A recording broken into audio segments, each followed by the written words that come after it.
Hey guys, it's Mitch. How's it going? So we're heading back to the book that kicked off Alex Ross and Kurt Busiek's status as A-list talent in the comic book scene. We're doing Marvel's #2 today. So just before we get into it, if you enjoy the channel, if you feel like you might want to help out a little bit, what you can do is in the description, there's a link to my Patreon. And if you subscribe there, that'll give you access to everything I do, from the Blood Force stuff to the YouTube videos before they get uploaded to YouTube, as well as some Patreon exclusive content. So, Marvel's #2. I should address right away. My copy seems to be pretty messed up. I'm not sure when the hell that even happened. I'm pretty sure this is one of the ones I ordered in the last year. But, oh well, what can you do? At least, none of the pages are wrecked or the actual cover here. Anyway, Marvel's, of course, is the story of Phil Sheldon, who is your average, run-of-the-mill, man-on-the-street photographer in a very exceptional time. We saw in Marvel's #1, he was there at the dawn of the Marvel Age when the Human Torch was created, or unveiled anyway, and he had to work through his uncertainty about the idea of superheroes in the same world as him.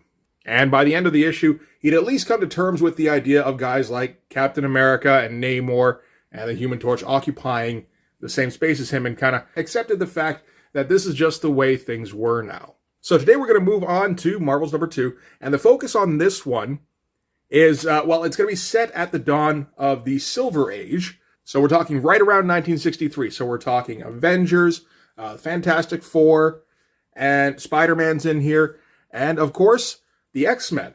And actually, the X-Men and mutants in general are going to be the focus on this issue. All right, so let's open this thing up so we don't have to look at my demolished cover anymore. And we're going to kick things off. As usual, we get our full-page Alex Ross artwork cover.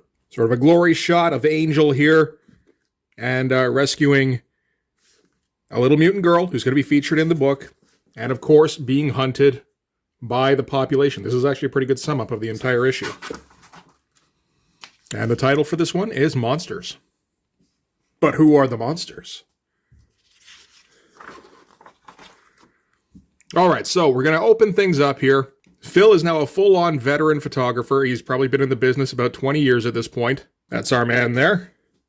We can always recognize him by the eye patch. Nice bit of differentiation, setting him apart from the crowd. We can always tell which one he is.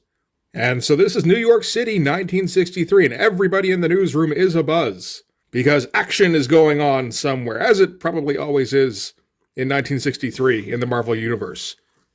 So in this case, it's Captain America of the Avengers. We get a nice double-page spread here, including era-accurate vehicles here. And it looks like Alex Ross actually went out of his way a little bit to get those in there. And the point here is that when Captain America leaps into action, everybody is in awe. Take a look at everybody's face here. Everybody's having a great time. Look at that guy go. The costume probably helps a bit. Super colorful. And of course, everybody knows who Captain America is from the 40s. And everybody knows that when Captain America is in motion, that's because he's off to go and take care of some evildoer somewhere. In this case, it's, I think, the Black Knight. Yeah, that's who they say here. Who looks like he's managed to spread some kind of glue gas all over Canal Street here, as they describe. And we also get Iron Man streaking into action. So we're getting an in media res start here. And this is, again, if you missed the first issue, this is kind of how this is going to go. We're not focusing so much on the Marvels themselves. Most of the screen time is for Phil and the regular population. So we get to see them from their perspective. Like, yeah, we get a big old glory shot of Captain America here, but that's because he happens to be running through a crowded street. Iron Man, you're not going to see Iron Man up close too often. It is kind of cool to just see him streaking off in the distance. So this, I believe, is from Avengers #6. This is the Avengers versus the Masters of Evil. So we got the radioactive man, who looks more like a wrestler than anything, Black Knight, and I assume this is the Melter. And the fight here isn't the focus of the book or anything, so we're not going to spend too much time on it. Really, the important thing is that we get everybody's reaction to the fight. Like, it's particularly cool seeing somebody like Radioactive Man attacking down here. And really, the focus is, like, he's clear and everything, but the focus is more on everybody running away and kind of sticking you right in the middle of one of these supervillains attacking. And of course, it all wraps up with Phil getting kind of the ultimate glory shot of Giant Man here. That is still a fantastic shot. And it's a good Kirby kind of action shot here. Like some of these shots, they're a little bit candid. Like, this shot of Thor here, it's pretty good, but he's kind of in mid-swing, and it almost looks a little bit too posed. This is like, lunging forward, stretching out the lines in his suit, all that kind of, like, this is a power shot. This is a Kirby shot. So Phil hands off the film to his buddy here to take back to the newsroom, because he's got an appointment with a book publisher. And this is the book that Phil wants to put out. He wants to put out a book of photos about the Marvels where he would write articles, kind of summing up the experience. And that shot of Giant Man for the previous page would be the cover page. And while I'm sure there are several modeled characters in here, this is the first one I recognize. This is an actor. I don't know him from too much other than The Blob, where he plays a reverend. I don't think he's actually been in much else aside from that. Yeah, a few things here and there, but not exactly an extended filmography. So Phil is pitching him the idea of putting this book of photos together, and he's a little bit resistant, because the idea of a book strictly about photos seems, I'm not going to make any money off of that. And then while they're arguing about this, other people in the office here are all aflutter because the Fantastic Four is putting up the Fantastic Four signal, and they're all losing their minds. And Phil points out to the publisher here, these are New Yorkers. These guys see this kind of thing every day. Imagine how they'd react somewhere like Chicago, San Diego, basically anywhere they don't have superheroes just leaping across the horizon every day. And it doesn't take a whole lot of convincing. Fantastic shot here, where you get to see like a good chunk of Manhattan here with the symbol in the air. Nice and realistic looking. Yeah, that's some great stuff. So they talk about it a little more. Phil pitches the idea of also writing the text for it, which the publisher is open to so long as he can submit a couple of writing samples. He doesn't need to be an acclaimed writer at this point. I mean, it's the 60s, right? Like, if you can do a decent job, you can do the job. You don't need accreditation. And as he's walking out the door, he's thinking about how he might go over his introduction. So, first idea is to go all highbrow with Heracles and Gilgamesh, Roland and King Arthur. And then, nope, fuck that. We're going to try colorful costumes, peculiar names, astounding powers. Nah, too corny. That's the Stan Lee intro right there. This one, funnily, is more Kirby's perspective. And by the time he gets to the lobby, he gets outside, it's dark out, and there's a mob forming. And, I mean, he's a photographer. He's got it might not be anything to do with his usual kind of thing, but it might be news. So he follows along. And nice little bits of verisimilitude in the back here with clothing stores modeling fashions inspired by the Wasp. There's a little bit of that here and there throughout the issue. So it turns out the thing that they're trying to chase down are some mutants. Earlier in the day, some construction worker fell off his scaffolding. They figured he knocked him off. And they were just terrorizing him all the way down, blasting at him and clawing at him and trying to smash him into the wall. And, knowing the X-Men, it's pretty clear this is a case of them trying to save the guy and it almost not working. But from an outsider's point of view, and knowing that everybody's afraid of mutants, that's the first thing they're going to see. And no wonder, really, because we get our first good look at the X-Men. And they look menacing here. It's great. Everything's lit up by Cyclops' visor. You even get the reflection in Angel's eyes. It's nice. Because otherwise, it's kind of tough to make Angel look particularly menacing. And the crowd backs the X-Men up against the wall. And Phil himself gets swept up in the heat of the moment. Grabs up a chunk of brick and tosses it. Manages to hit Iceman right in the head. Good job. And Iceman would probably try to get him back, but Cyclops holds him back. Says, forget about it. They're not worth it. And they're able to blast a hole in the wall and escape.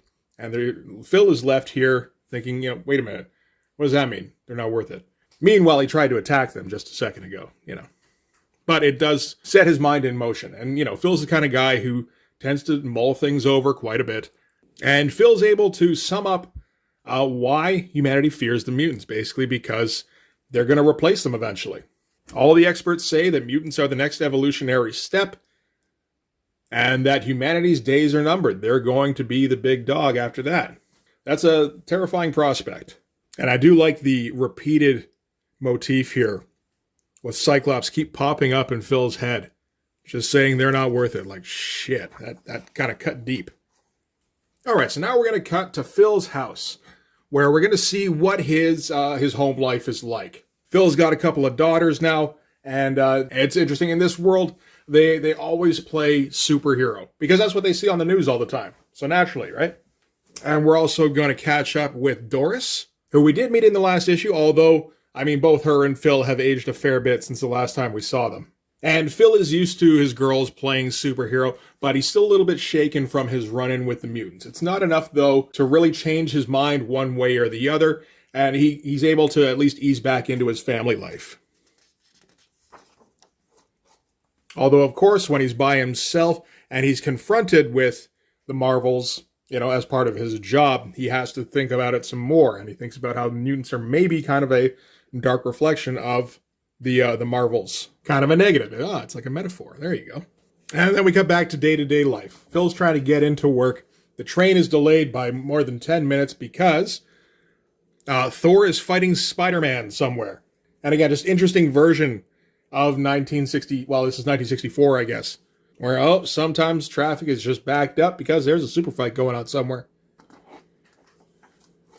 So Phil gets into the office, and he's able to float the idea of doing some written pieces for the paper.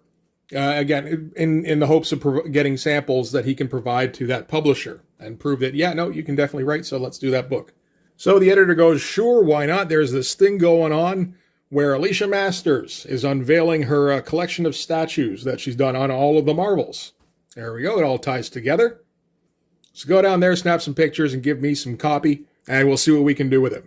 And the event is going to be a star-studded affair. We're going to get all sorts of celebrity cameos in this. So, for instance, right off the hop, we get Norman Osborn right there. I do like how he's instantly recognizable. And at this event, we get the local celebrity couple. This is Reed Richards and Susan Storm. And they're sort of the darlings of the era. And it's an interesting sort of juxtaposition, again, to the mutants. These guys, they're essentially the same. They have the same kind of powers. But everybody loves the Fantastic Four, I guess, because they reveal their true names and everybody knows where they live. And everybody knows that they're fighting on the side of good. And then, the mutants, nobody knows anything about them. And we get a few more cameos. We get Errol Flynn as Tony Stark. Not a bad bit of casting, I think. And he wants to talk to Alicia Masters about a commission work. We also get Matt Murdock examining his statue as Daredevil. Also, the Wasp and Giant Man, and even Doctor Strange here in the background, looking like Frank Zappa.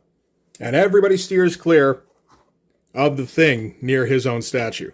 But as the ditzy old ladies say, at least he's not one of those horrible muties, as some horrible muties go rolling by. I do like how the X-Men here do look like teenagers, at least. That's nice. And even back here in 96, this is before the first X-Men movie, but we're already casting Patrick Stewart as Professor Xavier, because that's the only casting choice anybody has ever made for Professor X. And again, we get that dichotomy, because, we come from this glitz and glamour world where superheroes are kind of celebrated. There's something about them that's scary, but they are sort of revered almost. Like, these are mythical beings that these statues here represent. This is almost like ancient Roman statues of the gods.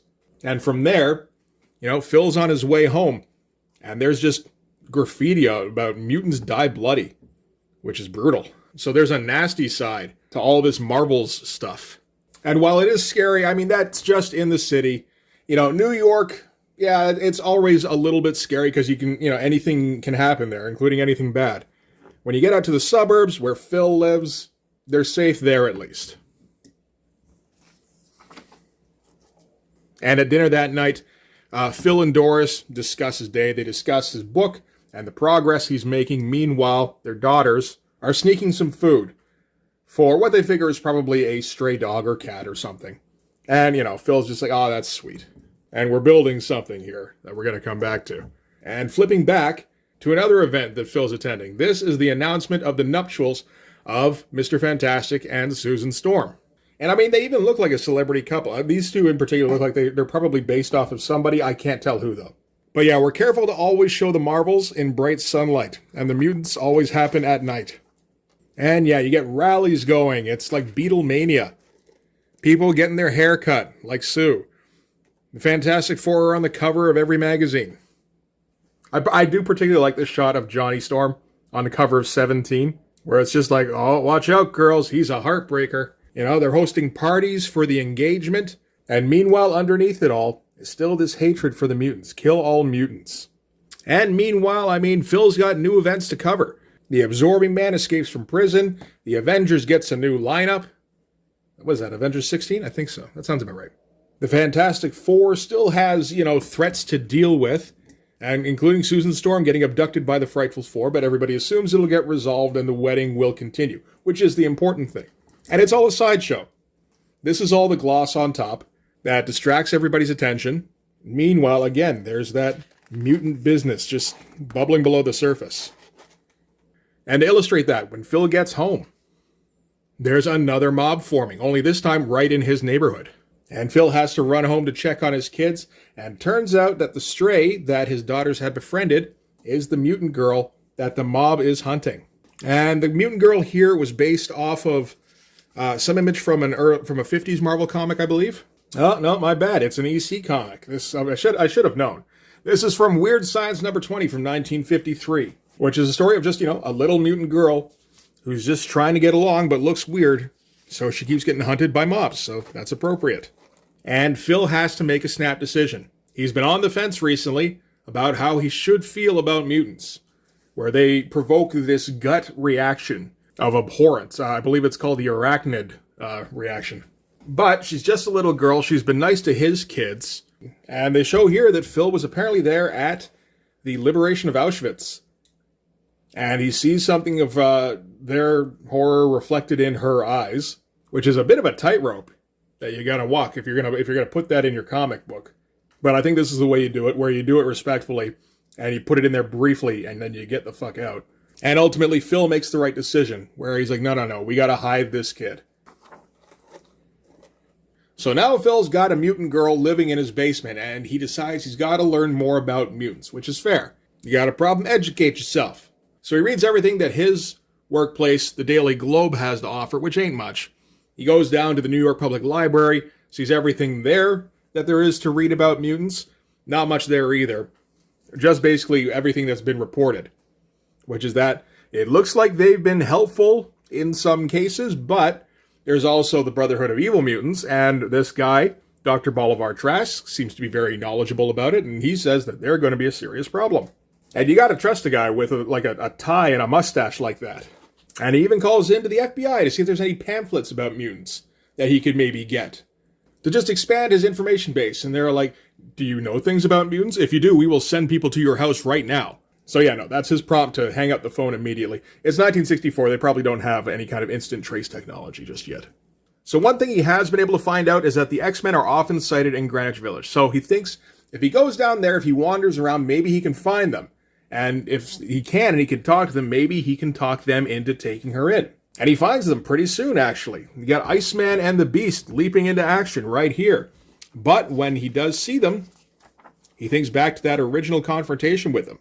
And thinks, wait, what if they remember me? I tried to brain Iceman with a brick. Maybe I should just leave. Which I like. Those are some realistic reactions right there. He's trying to do the right thing. He's trying to act rationally.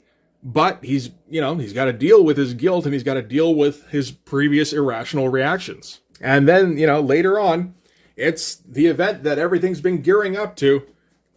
It's the wedding of Mr. Fantastic and the Invisible Girl. And Phil's there. He's got an aisle seat. He's all ready to go, and he can barely pay attention because he's got this mutant problem going on in his own house. But it's a star-studded affair, aside from all of the superheroes we've got here. We've also got Nick Fury and Dum Dum Dugan providing security. The Beatles make an appearance in here, all four of them. We got Harry Osborn again, JJ. These are fun shots to take in. And Johnny looks like such a goofy little kid here. That's fun stuff. I gotta say, I'm never a fan of the Captain America chainmail look. You can argue whether or not the new Captain America look is more iconic, but it's definitely a lot more clean with the Kevlar. And after the event, everybody's celebrating. They're gathering at their local watering hole. And on the TV, there's a panel with a discussion between the previously mentioned Dr. Bolivar Trask and Professor Charles Xavier. And Xavier, of course, is trying to argue that, mutants are just people too. And unfortunately for him, this is the event where Dr. Bolivar Trask unveils his newest invention, which is the Sentinels. And it's cool. The Sentinels are a thing we're not going to see too clearly very often in this. It's fun to just kind of see them through a TV screen on this one. And at first, yeah, it's exciting. It's like, yeah, you take that mutie lover away, except they immediately revolt, which kind of leaves everybody wondering where they go from here. But they're newsmen, so they got to leap into action. This is news. And while it doesn't say that this is what prompted a riot, this is when everything kind of dovetails together. Whereas just pandemonium outside, people breaking windows, people trashing cars, setting fires, kicking the shit out of each other. I remember reading an interview at the time where Alex Ross kind of went out of his way to feature a couple that looked like, like very 60s, like apple pie American kind of thing. Like, the kind of people you'd want as your neighbors and then have them be raving lunatics in his comic. And Phil's going to head out and he's going to take pictures because he knows that the natural course of events for this kind of thing is that they'll go nuts for the night and then they'll all just go home. And tomorrow morning, they'll forget all about it. And it's like, oh, that wasn't me. That was some crazy people downtown. And he's just got to record the whole thing just so he can shove it in their faces. Like, no, this was you. This is all of us. And yeah, it's just absolute madness. New York has gone crazy. And at that point, the Sentinels go flying overhead. Probably in search of mutants. Great kind of glory shot here of them in formation. And while they're flying overhead, they're just doing the spotlight thing. Again, like searching out their targets. But what it does is it kind of, first distracts everybody. It freezes everybody in place. And then they get a good look at everything going on around them and what they're taking part in. And that basically has the equivalent of throwing a bucket of water on everybody. So the riot is over for now. Phil's done his job. And that's when he realizes that if there's a riot downtown this size, it might have stretched all the way to the suburbs, and it might have gotten to his house, where there's a little mutant girl living in the basement. Rushes home, finds out that the mutant girl has taken off. She's grabbed some food and some clothes, and she's left the house because she doesn't want the family getting hurt. Because mutants are people too. And Phil is stuck with the knowledge that she's alone out there on this particular night, and he's never going to find out what happens to her. And he can't even comfort his daughter over it. It's tough. So yeah, we're left with that kind of note of uncertainty. It's a pretty good little story that wraps up nicely. Oh, and the next issue to come out is going to be the Galactus issue. I'm looking forward to that one. So that is it. Man, this thing got fucked up all over. That is it for Marvel's number 2. It's a pretty good comic, and one that I was, like, one of the ones that I thought of as one of my favorites in the series. Because this is the one, Marvel's number 1, it didn't really give you what you wanted. I don't know how many people were big into the Golden Age stuff in 1996. I wasn't myself. It was cool to see realistic superheroes, but, these aren't the superheroes that I like. But this one here, you get your Avengers, you get your Fantastic Four, and most importantly, you get your X-Men. And that's the good stuff. So that was sort of the overture. That was the big fanfare of, hey, look, you're in the Marvel Universe. Next time, we're going to get the lowest point, really. If this is Act 1, then the next one is Act 2. And we're going to get a fair bit of action and some insane visuals. So yeah, that'll be pretty great. But that's going to do it for this one. Thanks very much for watching. If you like this video, please hit like, hit subscribe, hit the notifications so you know when the next one's coming out. Go over and subscribe on my Patreon. That'll give you access to everything I do, from the Blood Force stuff, the pages and the finished comics, to the YouTube videos before they get uploaded to YouTube, usually a week or so in advance, as well as some Patreon exclusive content. You can also follow me on Instagram and DM me there for commissions.